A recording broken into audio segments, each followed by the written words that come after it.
There is a story in the Quran that most people think they know.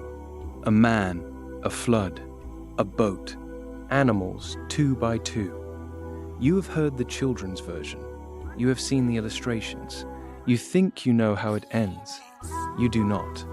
Because the version most people carry in their heads, the cleaned up version, the one that ends neatly with a rainbow and a safe landing, that version leaves out the parts that will stay with you long after this video ends. It leaves out 950 years. It leaves out what happened between the first warning and the first raindrop. It leaves out a son standing on a mountain. It leaves out a father calling his child's name across rising water and getting no answer back. 950 years. Say that number slowly. 950 years. That is not a translation error. That is not a poetic exaggeration. That is the recorded length of one man's mission to reach his people. One prophet, one message, one civilization that for nearly 1,000 years refused to move. To understand what that number actually means, you have to do something most people never do when they hear this story. You have to stop letting it live in the past. You have to stop treating it like it belongs to someone else in some other time with nothing to say to your life right now. You have to feel it. Because the truth about Prophet Nuh, peace be upon him, is this. He was not a symbol. He was not a myth. He was a man. A real man who woke up every morning to the same rejection he had faced the morning before, who looked out at the same city, the same people, the same community, and went back out to try again, day after day, year after year, decade after decade, century after century. And what did he receive in return? He received fingers pressed into ears. He received people literally wrapping cloaks tighter around themselves as he spoke, a physical, deliberate refusal to hear. He received community leaders standing in front of crowds and calling him a liar.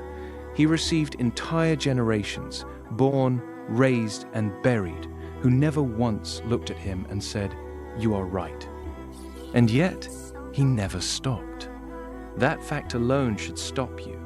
Whatever you are carrying right now, whatever rejection you have faced, whatever patience you are running out of, whatever feeling of being completely unheard, hold that feeling.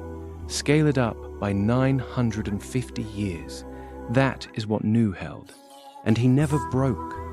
But that is not the piece of this story that will shake you the deepest. The piece that will shake you is a conversation. A conversation between a father and his son. A conversation that lasted only seconds, but that the Quran recorded word for word, so that every generation after could read it, so that every parent who has ever watched someone they love walk toward the wrong thing could read it and understand. That conversation happened on the day the world ended, and in those seconds, a father watched his own child choose to drown. I am going to take you through the entire story today, from the real beginning, long before the flood, long before the first plank of the ark was cut, back to when one man stood in front of a civilization that was completely comfortable with its own corruption and told them the truth. And I want you to watch what happened, not as history, not as a religious exercise, as a mirror. Because this story is about choices. What happens when every chance is given and none are taken? What it costs a man to remain faithful when faithfulness looks to everyone around him like madness. And what Allah says, what Allah does, when a prophet stands on a boat in the middle of the end of the world and cries out for his son. Stay with me. This story starts nearly 1,000 years before the first raindrop fell. Before we go inside this story, you need to understand the world Nuh was walking into. Because if you imagine these people as primitive, rough, simple, unsophisticated, you're going to miss the entire point. These were not primitive people. They had culture, architecture, trade networks, social structure, community, ceremony. They had everything a civilization needs to feel stable, prosperous, and completely justified in exactly how it is living. That is precisely what made them so resistant. The most difficult people to reach in history have never been the ones with nothing. They have always been the ones with everything, who could not imagine why anything needed to change. This civilization had a history, a long one, and somewhere in that history, generations before Nuh, something had shifted. Not dramatically, not all at once, the way all great corruptions unfold, slowly and then completely. There had been righteous people before, men and women known for their wisdom and their character. When those people died, the community grieved. And in that grief, they did something that felt, at the time, entirely innocent. They made images, statues, carvings from wood and stone, to remember, to honor, to keep the memory of the righteous visible in the community. That was all it was at first, a memorial. But grief has a way of becoming ritual, and ritual has a way of becoming religion. Remembrance became reverence, reverence became prayer, prayer became dependency, and by the time Nuh arrived, his people were not honoring memory. They were bowing to stone, bringing offerings to carved wood, asking objects that could not hear, could not speak, could not breathe, to give them rain, bless their children, protect their harvests. And the thing about a civilization that has been doing something wrong for long enough is that it stops looking wrong. It just looks like life. The Quran names them 5 idols: Wad, Suwa, Yaguth, Yauk, Nasr. Each name was once a righteous person, beloved, remembered. Each statue had accumulated its own following, its own priests, its own economy of ceremony and ritual. And the men who controlled those temples, the chiefs, the tribal leaders, the religious authorities, they derived every piece of their power from that system. If Nuh succeeded, their world collapsed, and powerful men have never, in any era, let go of power quietly. This is the world Nuh was called into, not a world of obvious wrongdoers, a world of regular people who had inherited a broken system and never been seriously asked to examine it. Until Nuh. Real quick, if you are new here, this is what we do. We take the stories you think you know and go all the way inside them. No shortcuts, no summaries, the full weight. Hit subscribe so you are here for every one of them. Now, let us go back to where this all began. To understand why Nuh's mission was as hard as it was, you have to understand who was standing against him. And it was not just ordinary people who disagreed. It was the people with the most to lose. The tribal chiefs, the religious leaders, the men whose entire social position rested on the legitimacy of those 5 idol statues. These were not people who would engage with Nuh's argument and weigh it honestly. These were people for whom admitting he was right meant giving up everything. Their authority, their income, their identity, their legacy, everything. And so when Nuh began to speak, the response from the top came fast. They did not debate him, they dismissed him. He is just a man like you. He wants to be superior. If God wanted to send a message, he would have sent an angel. They used his humanity as a weapon, not because they believed being human was disqualifying, but because it was the easiest way to make the crowd stop listening. And it worked for a long time. They also said something that has been repeated about truth-tellers across every civilization that has ever existed. They said, "Only the lowest among us follow him. Only the poor, only the uneducated, only people without standing." As if the size of a person's bank account determined the validity of what they chose to believe. As if truth required social endorsement to be true. What they could not see, or what they chose not to see, was that the people from the margins were the first to receive Nuh's message precisely because they had less to protect. The powerful cling to the existing order because the existing order serves them. The people on the margins have no such investment. And so often, truth finds its first home with them. And then Allah called him. The command was direct. unambiguous, heavy. Go to your people. Warn them before a painful punishment reaches them. Those words, go, warn, before it is too late. Imagine receiving them. Imagine being an ordinary man, living among people he has grown up with, and being told by the Creator of everything, I am choosing you. I am sending you. Stand in front of every person in that city and tell them everything they have built their lives around is wrong. Tell them there is one God. Tell them those statues are nothing. Tell them, or the punishment is coming. That is not an assignment you take on lightly. Nuh knew exactly what kind of city he was walking into. He knew those leaders. He knew what happened to people who stood against the existing order. He went anyway. The Quran preserves his opening words. He said, My people, worship Allah. You have no God other than Him. I fear for you the punishment of a tremendous day. That was his opener. Direct, urgent, no diplomatic softening, no easing into it. Worship Allah alone, no other God. The punishment is real, and it is coming. And the leaders responded immediately. They always do. We see you as nothing but a man like us. Only the lowest follow you. We think you are a liar. He was a man like them. That was their case against him. Not that his argument failed logically, not that his evidence was insufficient, but that he was human, as if truth could only arrive in a form that was not flesh and bone, as if being ordinary automatically disqualified a person from carrying something extraordinary.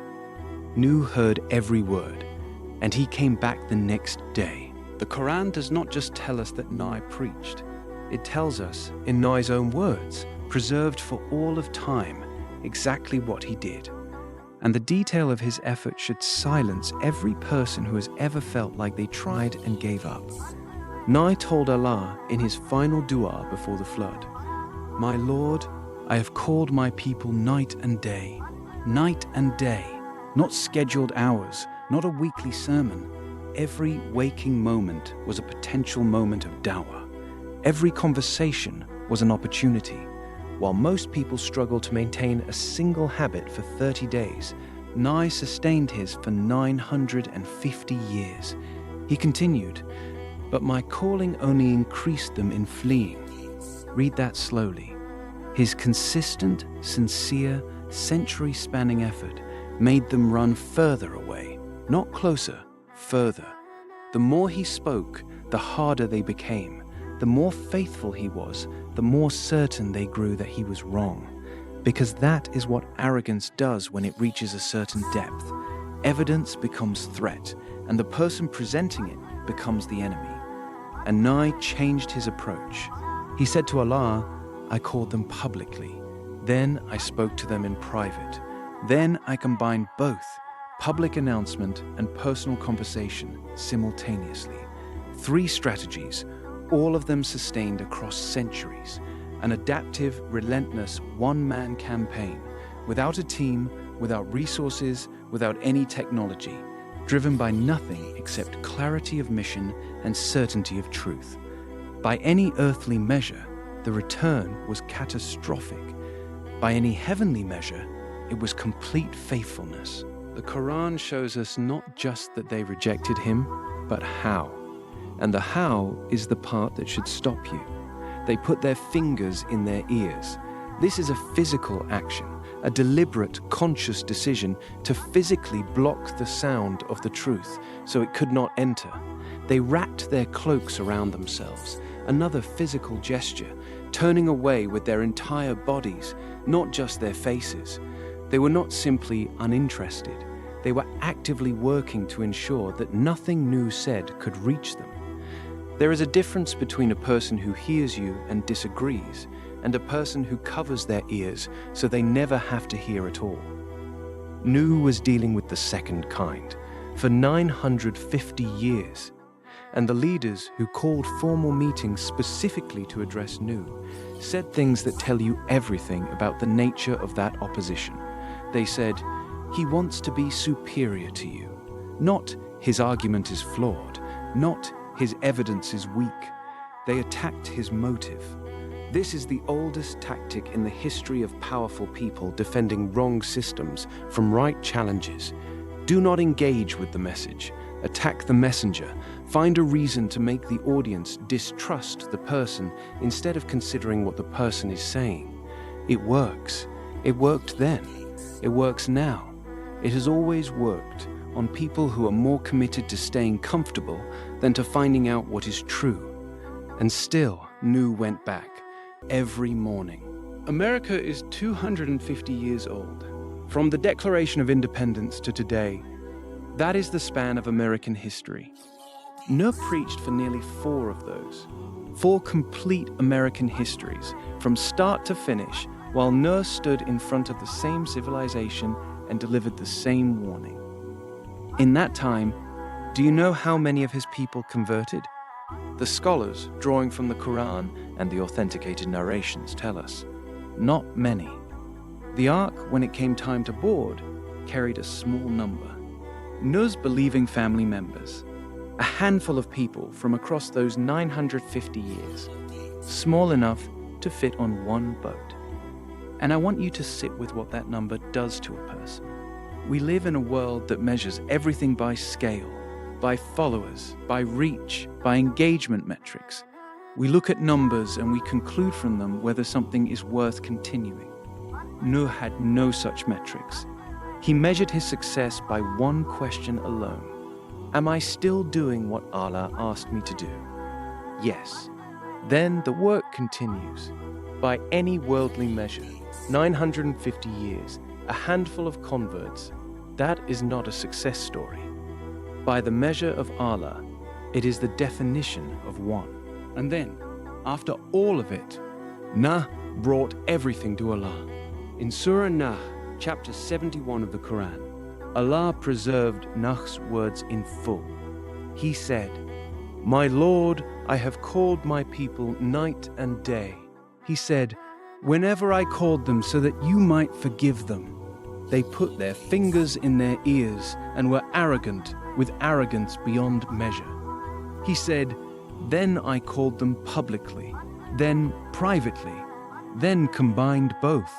He told Allah everything he had tried, every method, every angle, every failure, with complete honesty, no self-pity, no bitterness, just the full accounting of a man who had given everything and received almost nothing back, laying it all at the feet of the one who had sent him.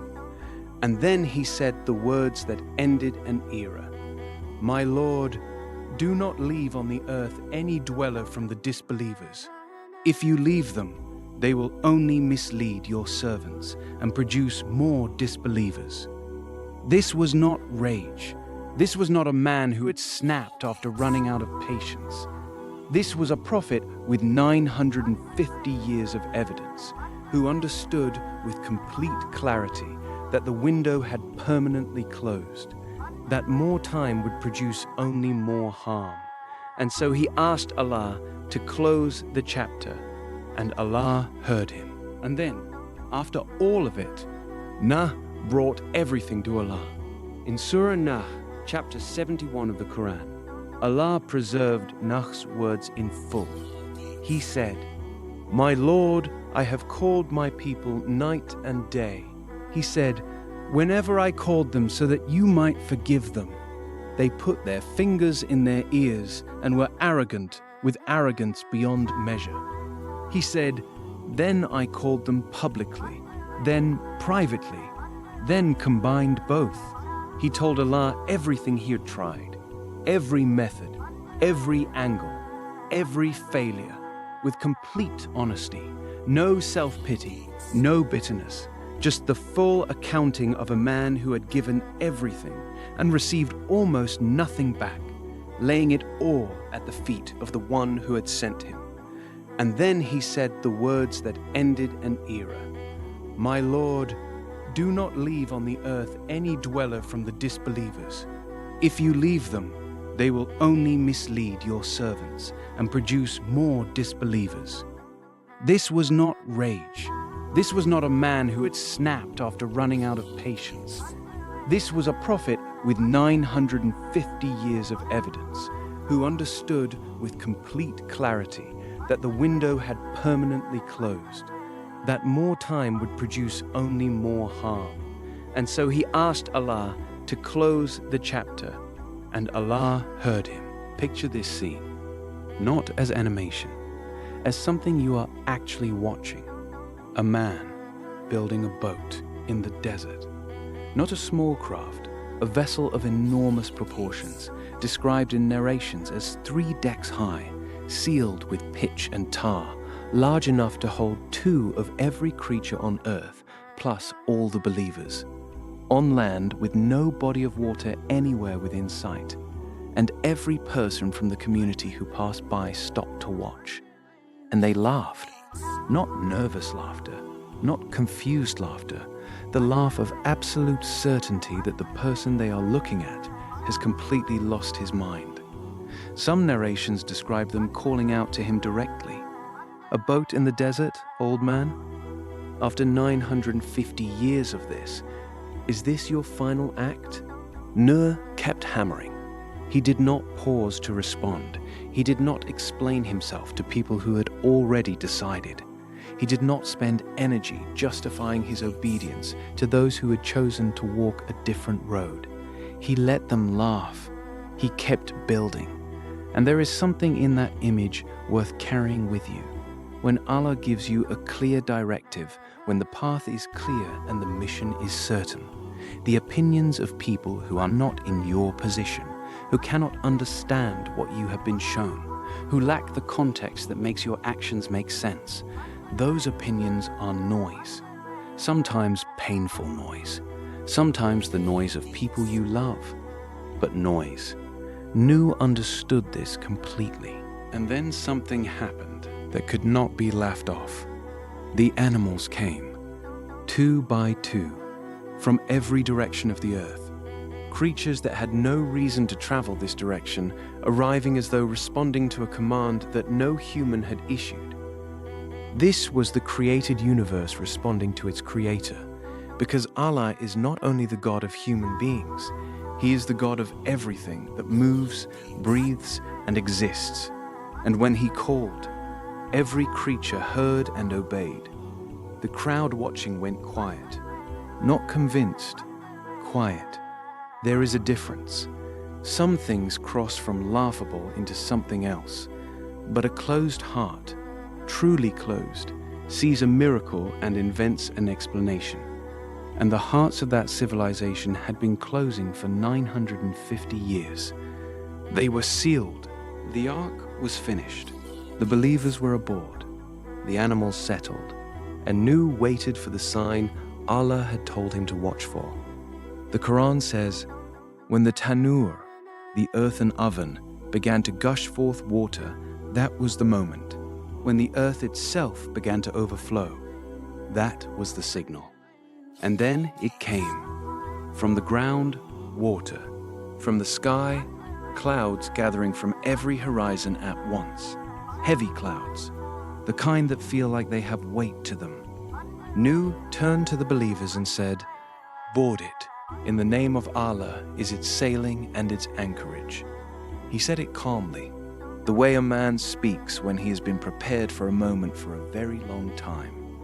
And then, before the ark moved, before the first wave had formed, before the full scale of what was unfolding had reached the crowd still standing outside, Nuh saw something, standing apart, away from the ark, his son. The rain did not ease in.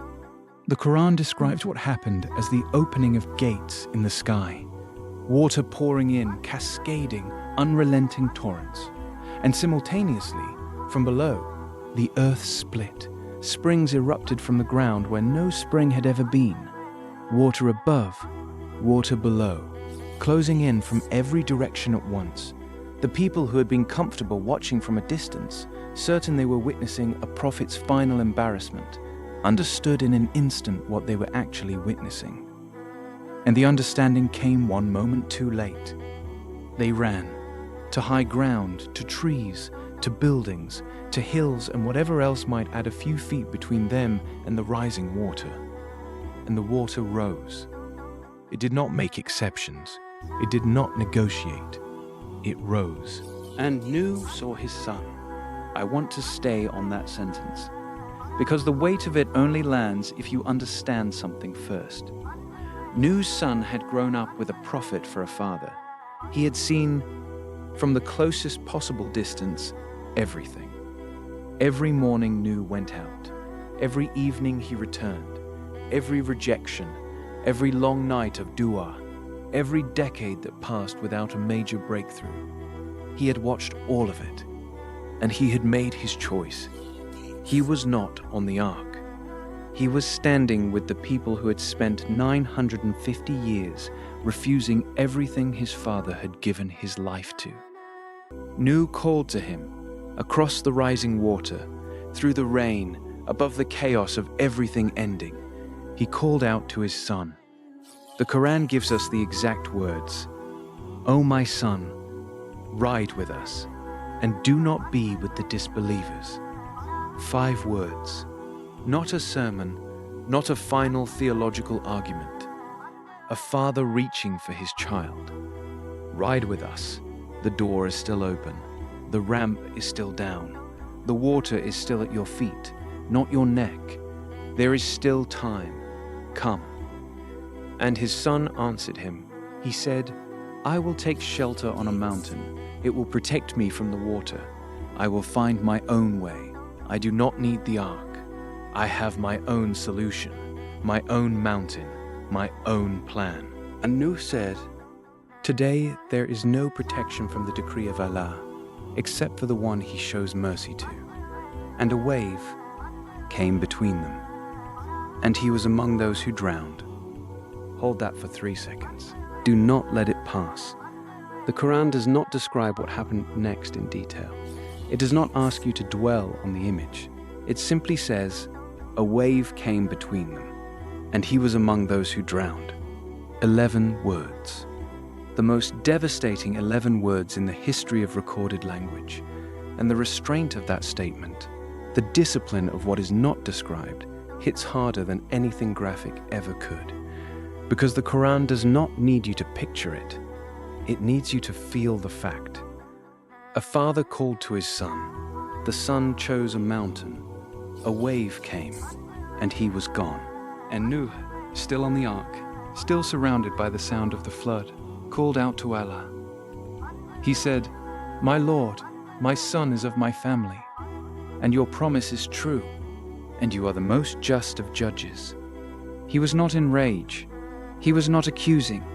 He was a father, broken open, bringing his grief to the only one who could hold it.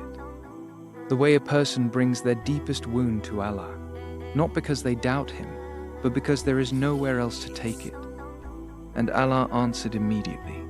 He said, O Nuh, he was not of your family.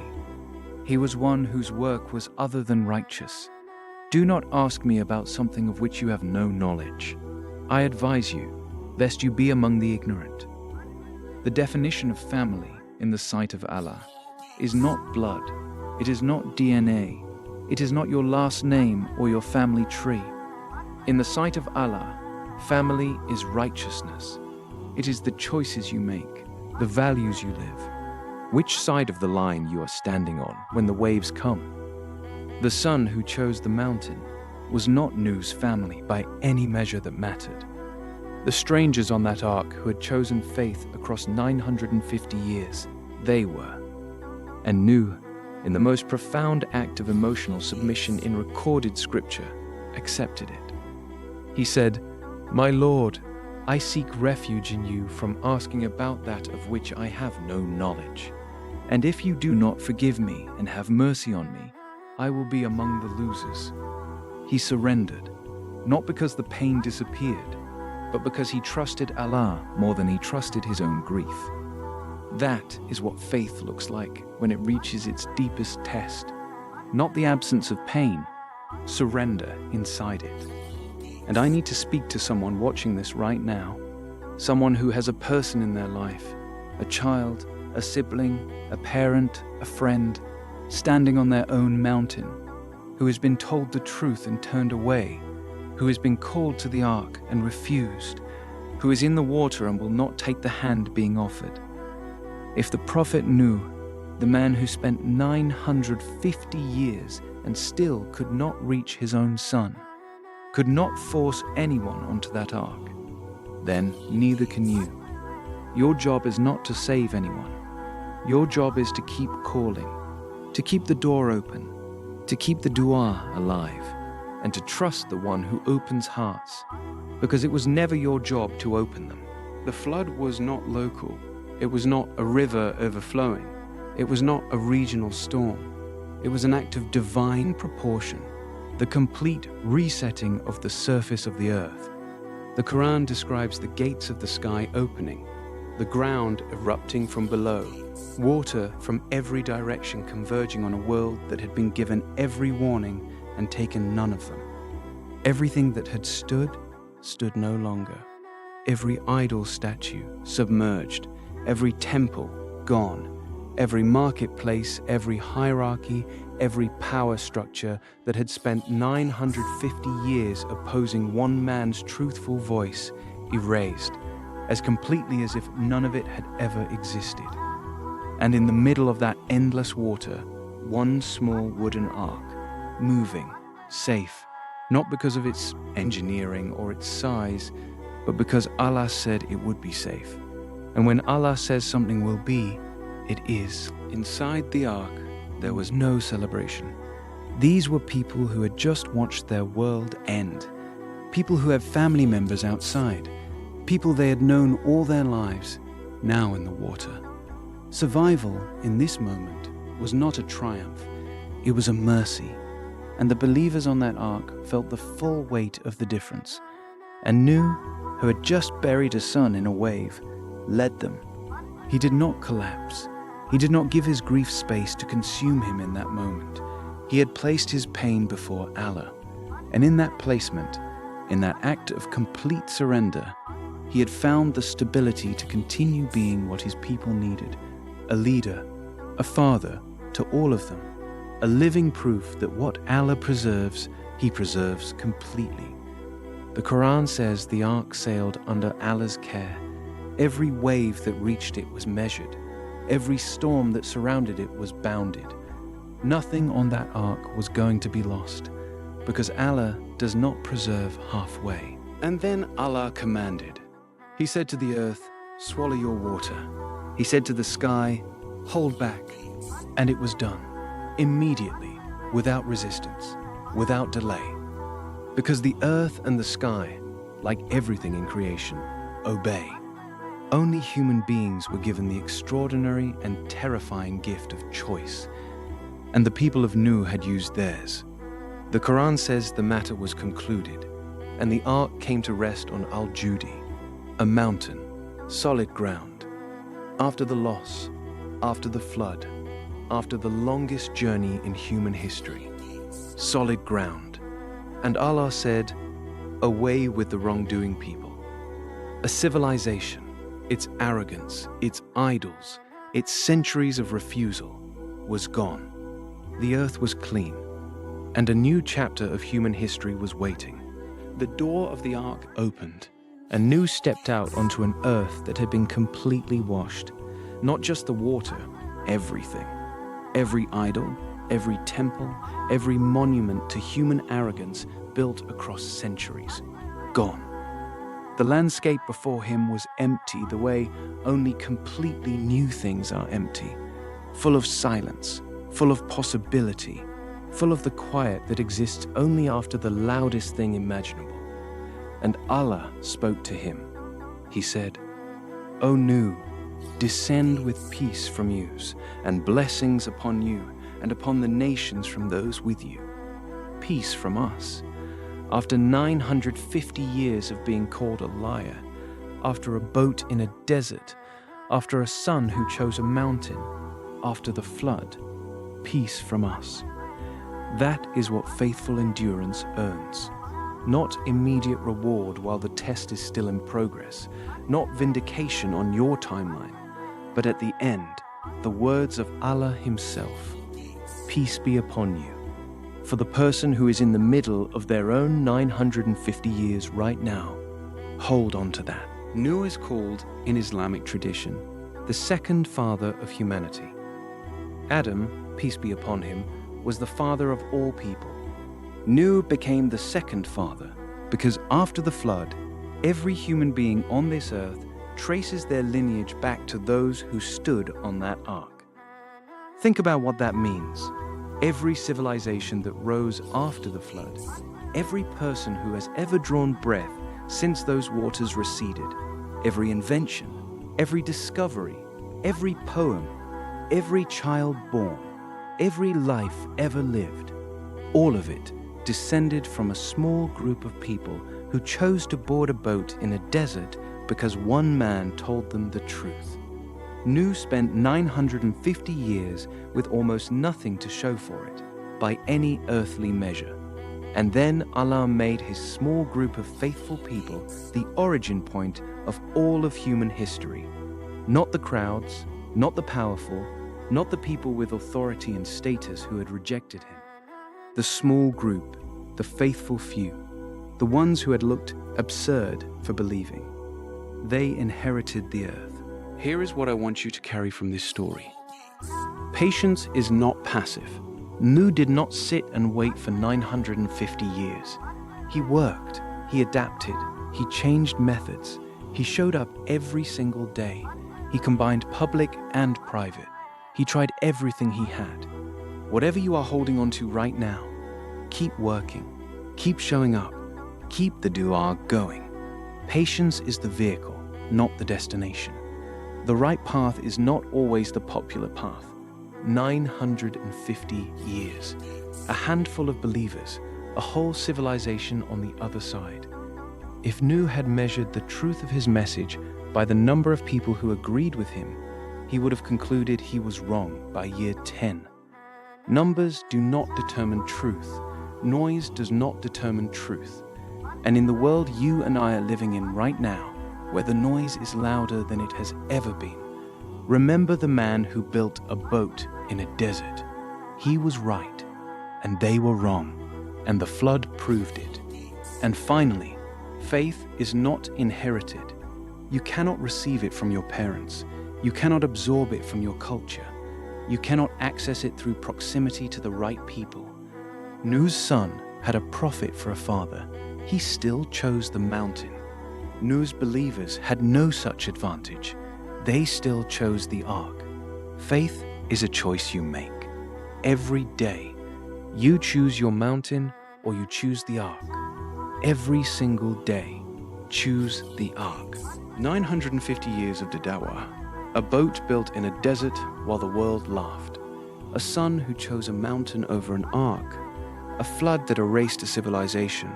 A small group of faithful people who became the ancestors of all of us. And through every single piece of it, Nuh never doubted. He grieved, he wept, he brought his pain to Allah, but he never doubted. And in that, across every generation, across every civilization, across all the centuries between his time and yours, he left every one of us a template, not for ease, for faithfulness when ease is nowhere to be found. If you are going through something right now that feels like 950 years of trying with nothing to show for it, remember this man. If someone in your life is standing on their own mountain, keep the dua going. It is not wasted. If you have been laughed at for what you believe, for how you live, for the choices you make that do not match the world around you, remember the man who built a boat in a desert. He was right, and the flood proved it. Drop a comment right now and tell me, which moment of this story hit you the hardest? The 950 years? The sun? The wave? The dua? The aftermath? I read every one. And if this story moved you, share it with one person, not 10, one. You already know exactly who. Subscribe if you are not already here. More of these are coming. Stories they never taught you in school. No shortcuts, no summaries, the full weight every time. Until next time, Assalamu alaikum.